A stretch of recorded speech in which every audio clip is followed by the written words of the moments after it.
I'm going to tell you a story that I haven't told anyone else. And it was the beginning of this psychosis, this anxiety, this sort of ruminant anxiety, these panic attacks. I thought that at any point I was going to stop breathing and that I would die, I would suffocate. Thank you.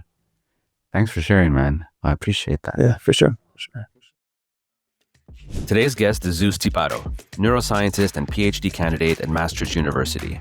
Besides his scientific research, Zeus is a dynamic speaker, educator, and content creator, bringing passion and pragmatism to a variety of psychedelic subjects. Welcome to the Human Journeys podcast by States of Mind. Real people, real stories, life-changing conversations of personal growth and healing. Welcome to the Human Journeys podcast. Super excited. Thank you for having me out here in Berlin. It's good Fantastic times. Yeah, good to sit with you. So you seem to be a man of many talents, a modern Renaissance psychedelic man. So I won't attempt to define or introduce you. I'll let you give yourself a brief introduction. Yeah, so I would classify myself as a neuroscientist.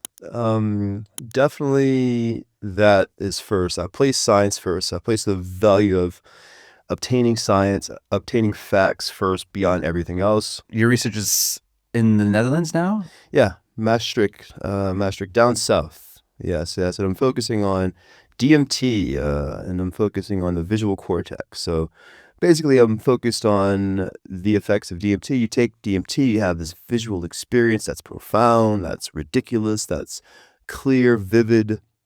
And I'm looking at what's happening in the brain when a person has that experience. I'm using tech to look at the brain. NIRX, which is the company that makes the devices that lets me look into the brain. And yeah, it's been pretty fun stuff so far. Yeah, I want to get to your research, but this is the Human Journeys podcast. Yeah, sure. So is there a human journey that brought you to psychedelics, or is it just a intellectual exploration for you? Is there a personal path that got you here? Yeah, so I mean, I think I would like to say that it began with my first time taking anything, and that was back when I was a sophomore in college at the University of Arizona. And it was a party. I went to a party and my friend gave me a bag of shrooms, dried mushrooms. I've heard of these before, but I really didn't understand them. And he gave me a bag and I took the whole bag. I ate the whole bag. Lo and behold, I found out that bag was for 3 people. So I had 5 grams of shrooms for my first dose ever. And yeah, man, it was a really intense trip. The party was really eclectic. The people turned into shapes and colors. Things really didn't flow with physics, it didn't really make any sense. So it was a profound experience. And before that, when I was at Arizona, I had a bachelor in psychology. I was working towards my bachelor in psychology, and it was fun. I'm doing research and labs and everything. And from that experience, I just added a second bachelor's in religion. Because I thought that a sort of combination of psychology and religion could help me understand this profound experience I had, my first ever, trip. And that's sort of what brought me to psychedelics. But I mean, it kind of goes back a little bit further. My upbringing is not that traditional, to say. And that sort of was the beginning of my pursuit towards altered states of consciousness. It's just when I was a kid, growing up in a household in Louisiana, this very voodoo household where there's incantations, there's sort of people being possessed and, very non-traditional culture. And that was my first sort of glimpse into the idea of altered states of consciousness. So spirituality was in the house. Spirituality for sure, if you want to call it that, and I guess you should want to call it that, but voodoo was a huge thing, and I thought that there was this realm right here that we're all in, tables and chairs, but then there was some other realm that had an influence on this, realm with things like incantations and dolls and spells, and that's just what I believed for a very long time of my life. And then my father, he got employed in a position in Texas, Dallas, Texas. So we left Louisiana and went to Texas. We went from voodoo culture to all of a sudden these huge, giant Mega churches. churches, mega churches with pastors jumping and yelling and screaming. And I'm like, what is going on, man? I didn't have a clear understanding of reality. I thought that this was it, but now I'm learning about Jesus. So I think it took a hard turn to science when that happened. And that's sort of what brought me to psychology and, of course, everything else. Yeah. So this kind of spiritual background, like foundational, and then you started to see it through a more like an analytical lens. I see there's an analytical lens in your content. Even though you're talking about eclectic psychedelic stuff, you seem to want to ground it in the pragmatic.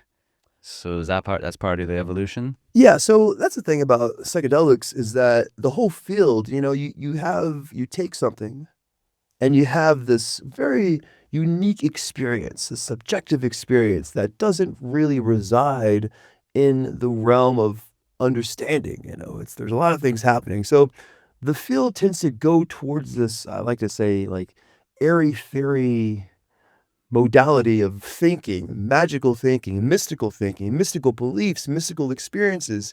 And whenever a field goes into that realm, then a lot of people, it's easier to believe things that aren't true.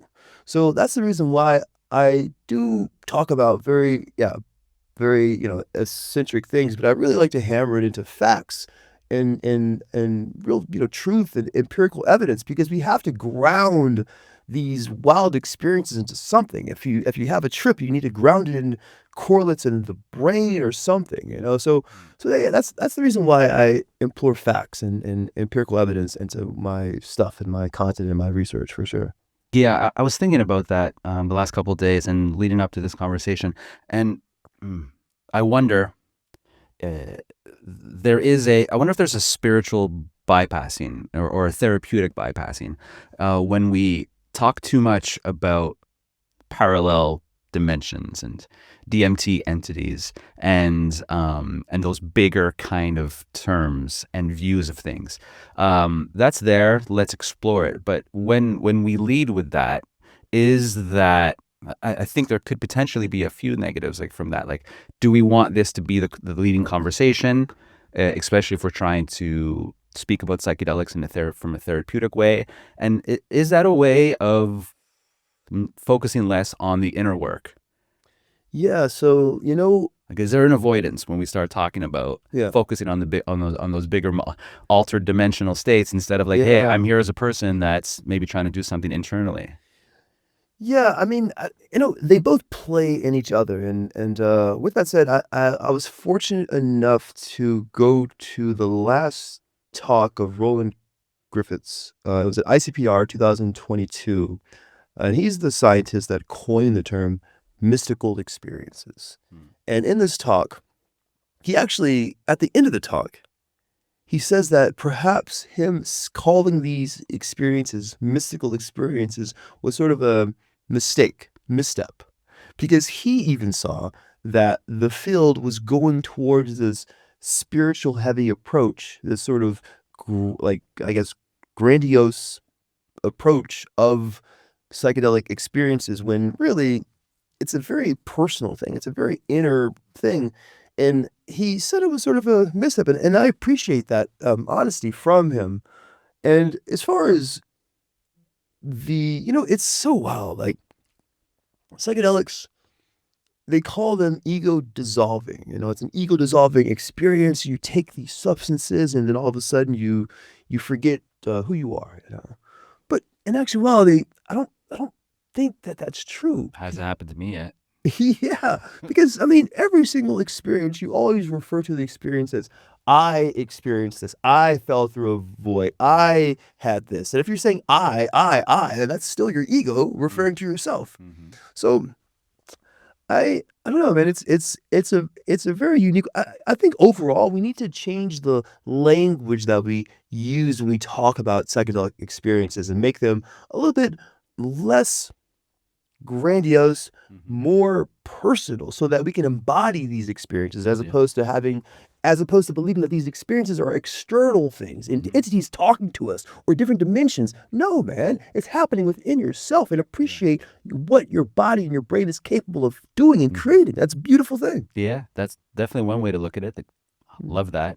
And that's part of what I want this conversation to be, and part of what States of Mind is trying to do. Like, I don't want to be kind of preaching to the already converted psychonaut choir. Like, people, I would like psychedelics to feel accessible to anyone, and part of that is grounding it in like a therapeutic lens and a personal lens, so that anyone, like someone who's not looking for a multi-dimensional psychedelic journey, but maybe they want to get better, they want to heal, they want, like, adding a more grounding aspect to psychedelic therapy, I think would help. And So psychedelic therapy, it's at a very interesting time right now because there is no gold standard. Right. There isn't one therapist or one organization that has like figured it out. It's still the very wild, wild west approach of psychedelic therapy, which, is good because you could be a pioneer in therapy, but it's also bad because a lot of sort of bad practices can sort of, come and evolve and change and really have harm to people. There's been a lot of, I'm sure you've seen a lot of things with therapists abusing their patients, especially when they're in vulnerable states with psychedelics. And we don't want to, we could go into all of this stuff, but it's a very vast collection of people doing this. But, therapists, like, okay, listen, therapists, they have the biggest responsibility in the entire field because you have a person that takes something and their entire perception collapses, their entire reality collapses. And then the therapist has the responsibility of helping them reassemble this entire world, these entire structures that they've been holding on their entire lives.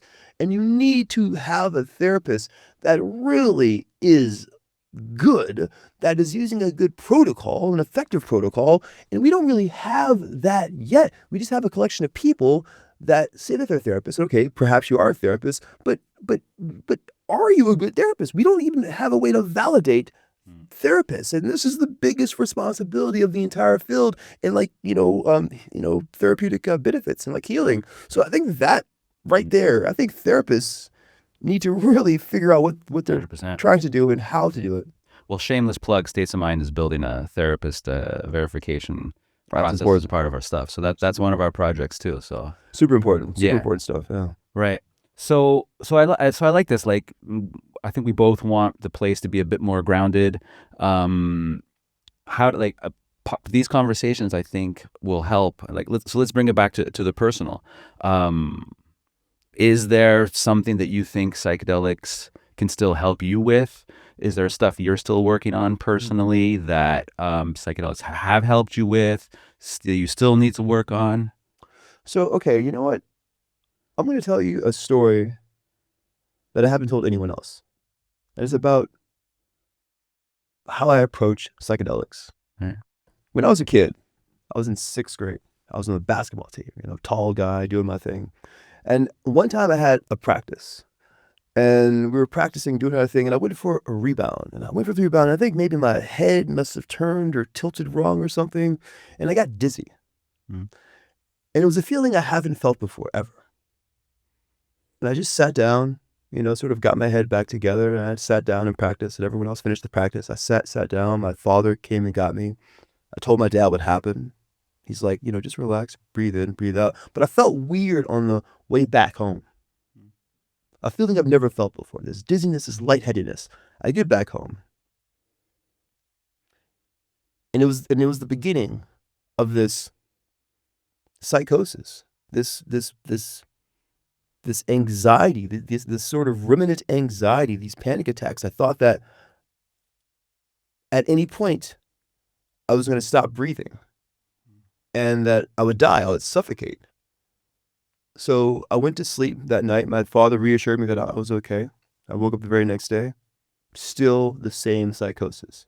Still thought that at any second I would stop breathing. I asked my father, how did my skin look? Do I look blue? My father's like, no, you look great. You look fantastic. And this psychosis, at the age of like 10 or like 11. It went on to the point where I had to be pulled out of school because I would have panic attacks. I would be in class and I would all of a sudden run out and find a corner and hide because I thought I was going to die, Jason. I thought that at any second, my heart, my chest, my respiratory system would just give out and I would die. And then it got to the point where I stopped eating because I thought that the food would get caught in my throat and I would die, I would choke. I lost 60 pounds at the age of 11.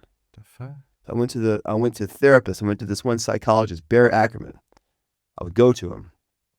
He would say, Zeus, why do you believe you're going to die? You're a perfectly healthy 10-year-old, 11-year-old kid. And then I would come to the therapist session with printed out articles of kids around the entire planet at the same age dying randomly from random things, random deaths. Look, this kid died in Iowa. This kid died in San Francisco. This kid died. And anything he told me, I would not hear. I would block it out. So at this point, Jason, I lost all my friends. All my friends were done. My parents thought that I just lost my mind. They thought that this is the kid I was going to be for the rest of my life. This psychosis, this is it. They just agreed to it. So I had one friend out of all my friends, and he was with me, and we had a slumber party at my place, sit down, blankets, TV and everything. And I had this game called Act Razor 2. And it was a game, you play this guy with the sword, you're going from level to level, beating all these baddies, monsters, and of course at the end of the level, there's like a big boss, a big monster. You kill that monster, you go to the next level. So as I'm playing this game with my friend Nathan, every single level, the end, you beat the boss, beat the monster. But the monster that I was beating in the game was a monster within myself. And I continued throughout the entire game. At the end of the game, the big sort of boss monster goes in, and you have to figure out how he, operates, the patterns and everything. Eventually, we beat him. Yeah. And then I beat him. I beat this big monster, this big demon. And then I went to sleep. It was late. Woke up the very next day, early in the morning. I walk up to my parents' door, knock on my parents' door. Mom opens up the door. I'm like, Mom, can you make me pancakes? And she almost broke her ankle trying to get there to make me pancakes in the kitchen. Bro, it was a light switch. Amazing. Like that. So, with that said, the way I approach psychedelics, Jason, I've already been to the darkest denizens of my own inner psyche. Nothing, no substance at any amount could ever take me to that point. Which is the reason why I'm so adventurous with my own psychedelic use and voyages and adventures. And that's the first time I've ever told that story. Thank you. Thanks for sharing, man. Yeah. I appreciate that. Yeah, for sure. So you've done it. Like your rock bottom was early. Early, man, at the age of 10 or 10. So that's why you can explore with more freedom. Like I see a lightness in you, in how you approach it now, because hitting rock bottom is somehow important when you're trying to work through your stuff, and you hit it, fucking at a young age. I hit it at 11 years old. Hell. Yeah. That was the darkest sort of depths of my own psyche I've ever been in my entire life. It was beyond depression. It was like imminent death at every single second. Scared to eat, losing weight. Was it the voodoo house? No, it was when I was in Texas. I was in Texas. Yeah, I was in Texas. It was when I went to Texas, and looking back on that moment, I've tried to pinpoint what caused it, and I think maybe there was like an NBA player that I think earlier that summer he was on the court, and he like died of like a mysterious heart problem or something. And I remember very vaguely a Sports Illustrated cover that I looked at, and I read the cover, that I must have read the article inside, and I just like sort of put it away, and just in passing, I just sort of processed that, and then something must have happened where I was like, oh, well, maybe that is going to happen to me. But it was very subconscious. It wasn't Yeah. really implied. It was just I mean, I don't know a lot about like voodoo religion, but like death is part of it. Like is yeah. So death. I mean, the thing about death in voodoo is that death isn't. It's just it's like you almost look at life in a fourth dimensional aspect. mm-hmm. In the sense of like death is just a small part of life. Right. And just because you're dead, just because you like die doesn't mean that like you're always dead. It just means that you're dead in one part Mm-hmm. of your life. Mm-hmm. But in a fourth dimensional aspect, your death is a small portion of your life. Right. And that's sort of how it is. All right. So you feel like you can move forward with psychedelics and psychedelic therapy in like personally when I hit rock bottoms, I've had like a lot of mini rock bottoms, right? Right. And there's always a freedom after that Cool. where I feel like I can move forward. Like when you hit some sort of bottom, there's an openness for you to like explore, and you kind of left some of the crap behind. So you feel as if there's an open field now when you're working with psychedelics because of that past of yours. Yeah, yeah. And also my understanding of what psychedelics does to the brain Mm-hmm. is also a great sort of It grounds you. it grounds me. Like I understand that things are happening with my perception, with my vestibular system, with my visual system because of the 5-HT2A agonism, the NMDA antagonism, the global regressive energy landscapes that happen, all this stuff that happens with the brain. So it helps me understand the subjective states that I'm in. However, you trip hard enough, and even that kind of goes away. Yeah. But that's fun. That's fine by me. Yeah, but you've minimized the fear because you understand Yeah. the mechanisms of what's happening. For Like, sure. you're going in with full knowledge. Yeah. So if shit gets weird, you understand, you know? Yeah, yeah. Like the thing about people that trip hard on psychedelics, you always go to the thing of I'm dying or I'm dead. Mm. That's always the sort of fallback. Oh, I'm dying, I'm dead. And you did that already. Yeah, it's like, dude, death is just a little small. It's so insignificant in the grand scheme of everything. Mm-hmm. Yeah.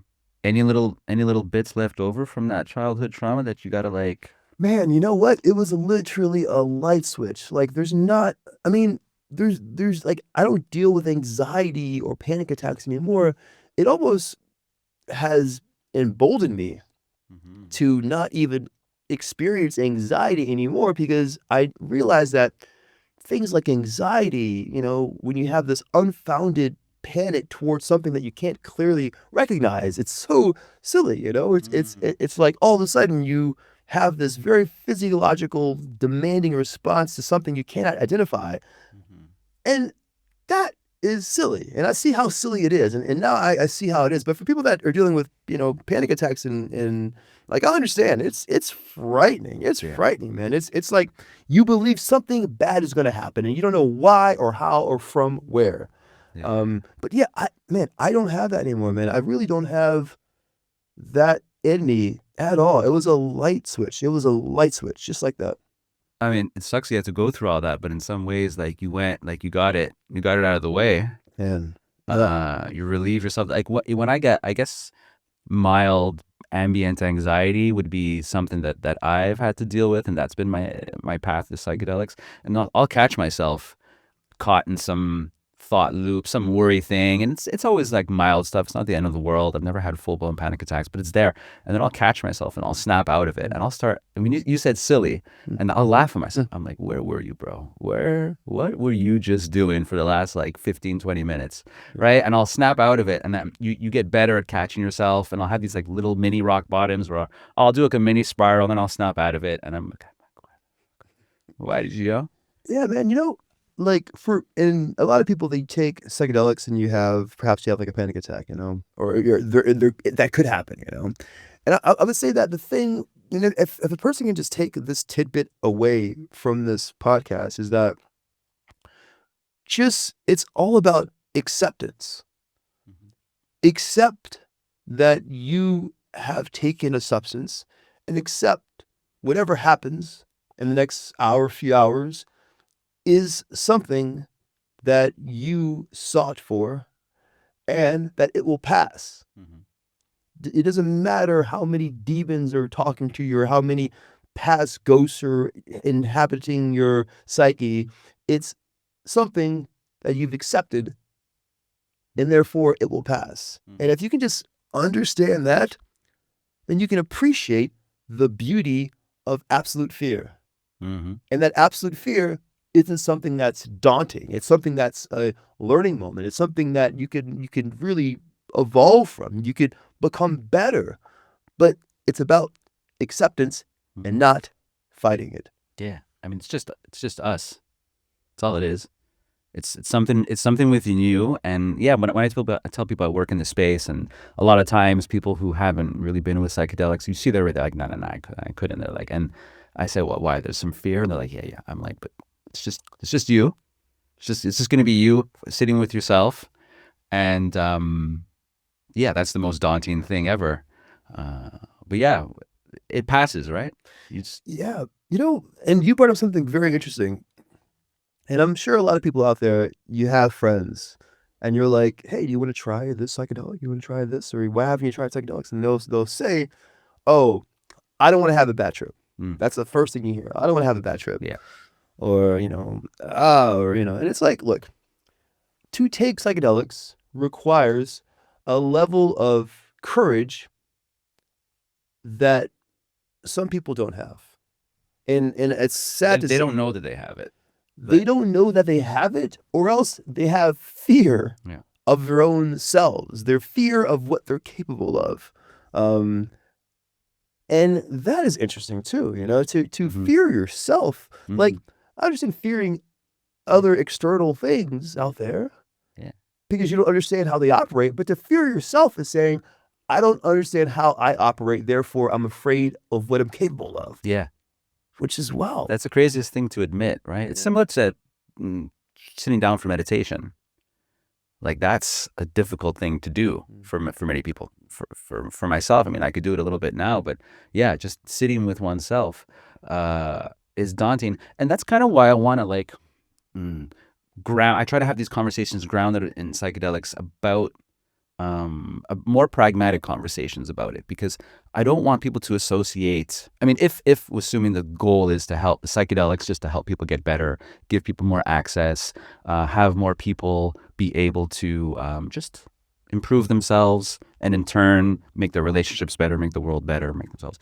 I think, getting rid of, maybe don't even talk about bad. I mean, bad trips are a thing, but changing the conversation around bad trips, changing the conversation around the experience in a bit more. That's why I bring it back to I don't love talking about the interdimensional stuff, right? I'd rather talk about this is you just trying to get a little bit better, and this is a tool in the toolkit to help you, step away from those anxious thoughts, to have a little bit of distance, to reassess, the Michael Pollan fresh blanket of snow, to break those bad habits of thought. That's where I personally like to bring in. I guess I'm missing maybe a little bit the spiritual conversation, but I want to ground things in a little bit more in the pragmatic. I think that'll welcome more people in. Yeah, man, I think you're absolutely right. And my research is DMT, dimethyltryptamine. It's a substance you take, and within seconds you're in this hyperspace reality. But the thing about DMT that happens quite often is that this experience of entities, entities could be aliens, insect, freaking reptilian, whatever faces you're talking to, they're talking to you. And, of course that brings up these people thinking about, oh, well, maybe you take DMT and your brain goes to a different frequency and you explore to a different dimension of reality that is inaccessible with whatever. Listen.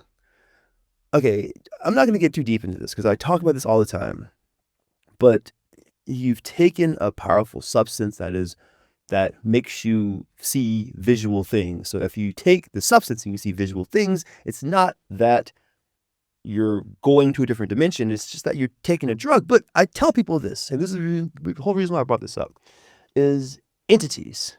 You have this dimensionality, different dimensions.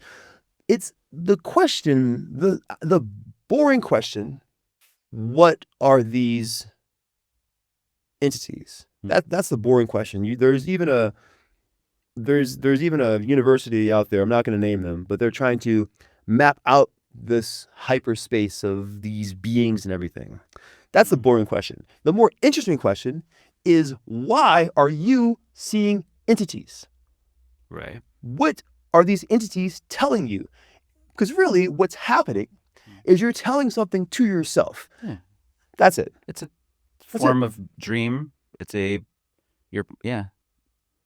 message of the entities, not the entities themselves. What are they telling you? I mean, I think there's something, what was it? You're not projecting. What was it? I think I saw it on one of your clips about explaining expectancy. Expectancy effect. Expectancy effect, right. Yeah. So yeah, I've heard about the DMT elves. So yeah. if I the next time I do a DMT experience, my brain knows that, right? And maybe that's how I'm going to project the story I need to tell myself with the story I've already heard. Yeah, for sure. And it's like, and I always tell people, like, okay, these entities, they talk to you. It's like, they don't give you new information. They're not telling you how to solve some unsolvable mathematical equation. They aren't telling you a new language. It's just reassuring what you already know, like, treat others kindly, or do this or do that. Because you're trying to, it's like sometimes things in our lives are so personal that we have to externalize it as if it's some other person, and then hear back ourselves to actually accept it. Yeah. I think that's what's happening with these entities, is that we're externalizing something that we've been telling ourselves for a long time, but we only confirm it when it's an external thing telling us what it is. Yeah. And I want to give permission to not need those projections and stories. That, like, if people are into, some people are just psychonauts and they want to explore for fun, and that's fine. But like, if people come to psychedelic therapy, I think there needs to be more of like a permission structure to like lead with the personal, and to lead with what they, I think if people lead with in an open way of, why am I here? What do I need to fix? What do I feel like I need to work on? Maybe the experiences will be more personal and less external and less outer dimensional. I'm wondering. I mean, but also you gotta understand, Jason, like, some people, they don't even understand what they want or who they are. Yeah. So for them to even pose that question to themselves and have an answer, that's as alien as an entity talking to them, That's true. Well, that brings it back to the therapists and the structures we want to build, right? So I did a 2-month program with Kinesi, shout out. Yeah. And it was a month of prep in advance. And that gives you, and it was with a facilitator, and there was some conversations ahead of time. So like the intention setting was really there. Right. And then I'm somewhat experienced in psychedelics, but still there's apprehension. And the month of preparation, like 2 or 3 remote sessions with my facilitator, like I felt much more grounded, so that when I went into the actual experience, it was a very present and grounding experience. Like I wasn't running off anywhere. I was there. I knew what I wanted. So yeah. I think building like the infrastructure is going to like help people maybe have more grounded experiences, and that's the key, building the infrastructure. And to be honest with you, it's not built. It's not built. It's like scattered. It's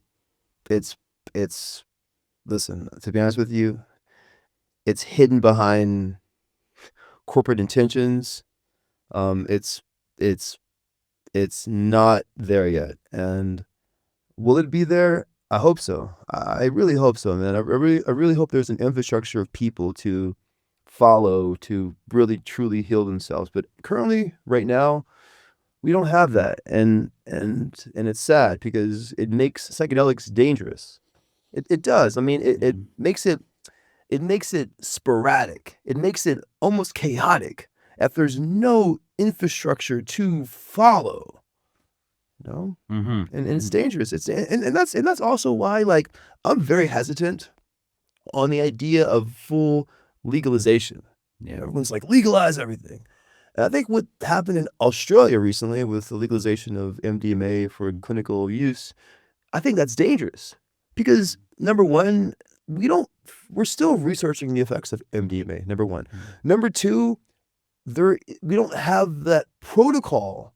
There's no therapeutic protocol to follow in order to get better. It's still this wild, wild west. So it's almost like you've unleashed a match in a tinderbox. Yeah. When you just when you wanted to put a match on a candle wick, you know? Yeah, yeah. Yeah, I tend to agree with that. I'm happy we're taking the slow. So it is frustrating that we got to peel back all these layers of regulation, and we got 50 years of anti-drug propaganda, and our institutions have built all these layers of resistance against it. So it is annoying, and there's people who need access who don't have it, and they need help, and they can't get it. So that sucks. But I do agree that doing it in a slower, responsible way that gives us the chance now to build the bones and do it responsibly. Because like one bad event and it's going to set back the whole space. So I've been in the space now for 6 years, and like knock on wood, there hasn't been that much bad news. Like we've been doing it responsibly, as frustrating as it is. So yeah, it's slow and steady. It's not perfect, but it's kind of happening. These next years are going to be interesting. I feel quite positive. There's like a nice mix of peeling back the layers, moving things forward, but moving it forward slowly. Like there's much more conversations around integration and preparation that are happening now. What's going to look like when things get legalized, we'll see. Is the FDA going to approve it with a mandated psychotherapy or not? Are the people who deliver it gonna so yeah, all that's to be discovered, but like, man, I really hope that, I mean, I told you earlier, man, I think the single most important thing in the field of psychedelics, I would say myself, neuroscientist, but it's not. It's therapists. Yeah. It's literally therapists. They have the biggest responsibility because, to give a person a substance that collapses their entire belief system, at least in certain doses, and then to have even the ethical compass, the moral compass, the cognitive ability to help that person rebuild their belief system, not that same day, but over the course of days, weeks perhaps. Integration isn't just a single day event. It takes days and weeks to really process these really big, strong psychedelic changes and experiences. So, man, I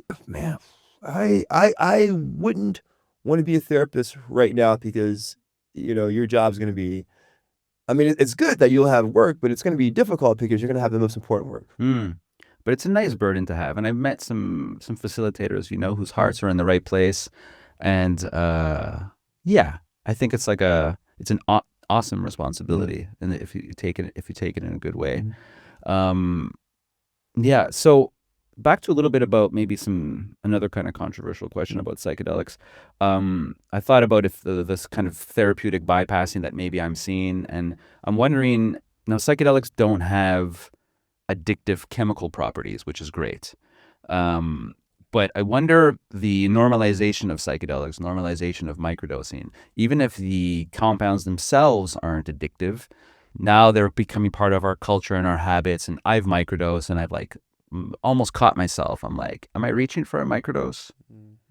Do I need it right now? Now, thankfully, the chemical pull isn't there with psychedelics, but I'm wondering, are we getting too used to habitualizing psychedelics as part of our lives? Yeah, so I think that, and that's a very important question, and it's I'm going to go to a different realm of that question because I know you want to focus on the microdosing, which that's another topic. Yeah. But I think to understand if psychedelics are habit forming, we need to look at this other thing, VR, virtual reality. So, that's a pretty wild topic to talk about. But in Gen Z, the kids that are Gen Z, there's a thing. It's called, I can't even think of, but there's a thing in which people that are immersed in VR, they have this problem in which it's difficult for them to come back to reality. Mhm. It's almost like an addiction to having an alternate state of reality. And it's a serious thing. It's a two-folded thing. I can't think of the names right now, but I'll give you the names later. But it's a problem that we're seeing. So I would say if you translate that to psychedelics, you can have somewhat of an addiction to having your reality removed, replaced, and changed. Right. And while it's not the substance that is addictive, you The can't, escapism. it's the escapism. But yeah, it's the escapism. It's escaping. It's the addiction to having your reality replaced, but that's only with heavy sort of dosages. But you see that also with people like ketamine. I've seen people that have strong habits of ketamine Yeah. daily. And it's not that ketamine is addictive; it's the effects that are addictive. The disassociation, the removal of reality. So that's a thing that needs to be figured out.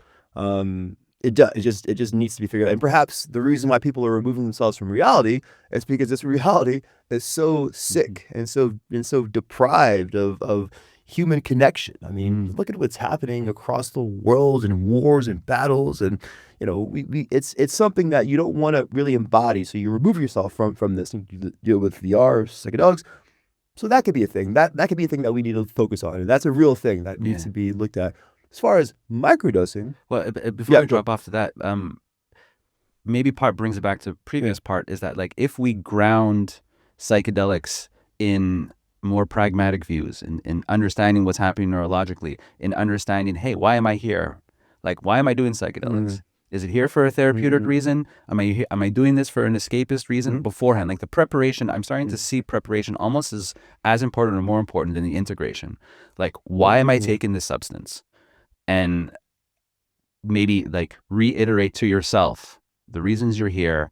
I'm doing it for A, B, and C because I want to get better, because I want to move myself forward. And maybe that will like mitigate the escapist urge. Interesting. Yeah, that's a valid solution, right there. That's a valid solution that needs to be looked at, or that should be incorporated. Yeah, preparation is important. Like Why? Strong intention setting will like, I think maybe minimize the escapism. Yeah. I mean, that's the only thing that I can really look at is like why do you want to trip at all? Is it because you're at a party, you want the party to be elevated? You want to have, some trippy effects because you're at a festival? All right, that's fine. It's sort of temporary displacement of your own consciousness via festival. So it's that's fine. It's not like a permanent thing. But if you're tripping on like a Thursday, by yourself, why are you tripping on a Thursday? Is it because work is unbearable? Is it because school's unbearable? Is it because your family is unbearable?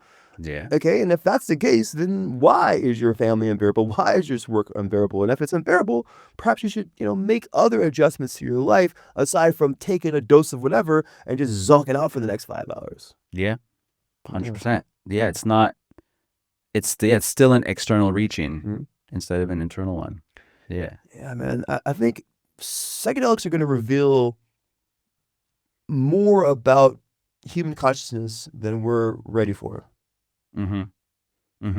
Yeah, and I think we still. I don't want to put it on an altar, but I don't know. I don't love when I see people talk about taking psychedelics in like such a casual manner, and I don't want to judge.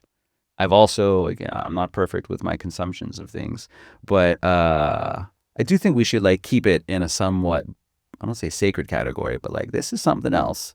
And we should address it. And like psychedelics, I'm so happy it's getting mainstreamed and there's a bigger acceptance. But in that mainstreaming, we're mainstreaming it, and we're popping, we're taking out psychedelics at the party now. And there's good and there's bad with that. There's good, there's bad, but there's always weird. Yeah. And the weirdness can be fun. The weirdness is definitely weird. The weirdness could be bad. And it's like psychedelics at parties, I see it as like a little bit of seasoning on an already prepared dish. It's nice, a little bit of seasoning, you know. But yeah, man, it's like, yeah, you know, the consumption of psychedelics, you know, and it's not like a one tier thing. There's different tiers of consuming psychedelics. There's microdosing, there's party, there's, you know, perhaps there's a productivity element to it. You hear people in San Francisco, in the Bay Area, talking about they do a little bit of 2CI before they go into work to code, you know, and you hear the story of Steve Jobs doing LSD before he, Yeah. you know, made Apple and everything. So I think psychedelics, they alter your state of consciousness, and how you perform in those altered states is really up to yourself, but it's also up to your own personality, your own, you know, how you approach things, you know, your own behavior, your own personality, you know. That's what I'm saying, is that I think psychedelics will they're they're going to reveal things about consciousness that we're just not prepared to handle, because we don't understand enough about, you know, humans and you know, and how we perform in cognition to understand, okay, now let's take your brain and put it at the max chaotic capacity and then work our way backwards, which is what we're doing in like science. Yeah, it's man, psychedelics is going to be a wild, it's a wild, you know what, honestly, Jason, I think that we aren't even at the tip of the iceberg when it comes to what psychedelics will give us or will inform us about the human condition. Yeah, there's all kinds of other directions, right? I mean, imagine 10 years from now, 20 years from now, I could be used for maybe, I want to say like psychedelics for like non-explorative, like for inflammation of the brain, for other wellness things. I mean, there's the creativity stuff. So yeah, we're still in the Wild West. And I mean, you work in that field, you probably see all kinds of like more niche specific research happening. So what are you excited about? Yeah, so I mean, man, just in our lab alone at Maastricht University, like we do some really interesting things. For example, we just wrapped up a study in which we're looking at synchronizations, brain synchronizations of couples taking LSD at the same time and looking at literal brain synchronizations of F. I can't give too much of this study away; it's unpublished, but we're looking at how the brain syncs between couples when they do LSD.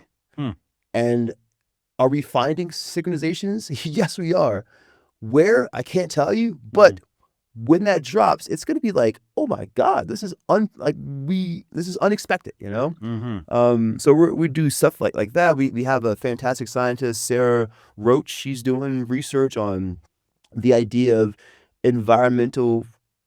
being connected with the environment and psychedelics, how psychedelics can help us sort of have this connection with the environment, why we're connected with the environment, all this stuff.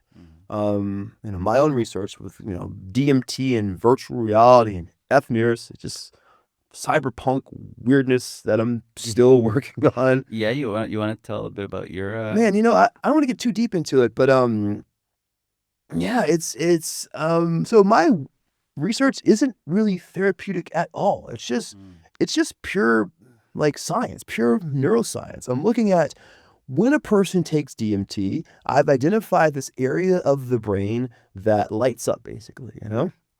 And this area of the brain that lights up also lights up when a person is inside VR, doing a very, you know, interesting thing in VR. I can't tell you what it is.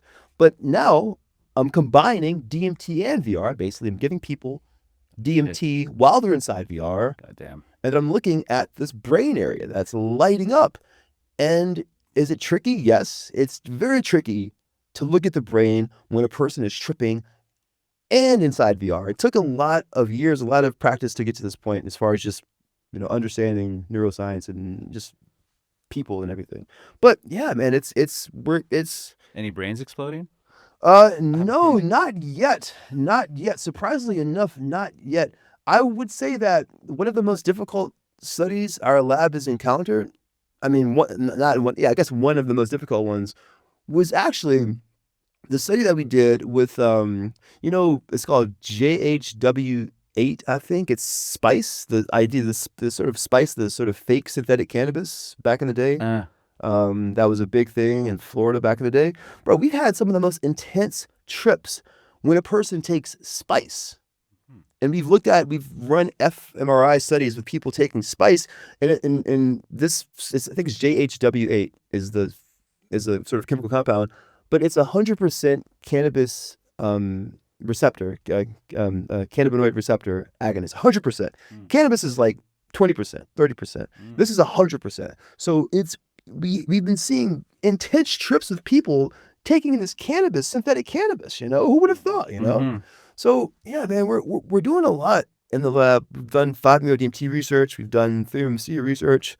We're doing some microdosing of research with Eva. She's a fantastic scientist. But I can tell you this, and this is a guaranteed fact. The future of psychedelic science is going to be like women crushing it, because like our lab is filled with the most intelligent women. Guys, like I'm just trying to keep up with them. We have like Eva, we have Natasha, Kim Kuipers, Aline, Melissa Vasco. All these people are just crushing it. So shout out to women in STEM. They perhaps already are controlling the entire psychedelic science field, and they will continue for the next decades upon decades. And I'm fortunate to be able to research with them. Yeah, good for you. Yeah. All right, invite them on. Yeah, for sure. Yeah. All right, man. We're like wrapping up. I'll say thank you. This was great. I appreciate you sharing. Yeah. Let's do this again. Yeah, man. Whenever I'm in Berlin, it's always a fantastic time. It Right. starts off with a talk or a conference, goes into a party, and a couple days later, I'm just doing something wild. Right. And it's the same thing here. So I'm very fortunate to also come on board this podcast and really talk about very intimate things. I really haven't told that story about me as a kid dealing with anxiety ever. That's a first. But why the heck not? Yeah. I mean, I want to give people permission to go there. So thanks, man. For sure. This is a safe place. It feels very safe. You have a very safe disposition and demeanor. So I felt comfortable coming on and telling you this. So props to you, Jason, for having this sort of calmness about you that makes people want to share these intimate things and want to really connect with yourself and the people out there. So I appreciate you just being yourself, man. Oh shit.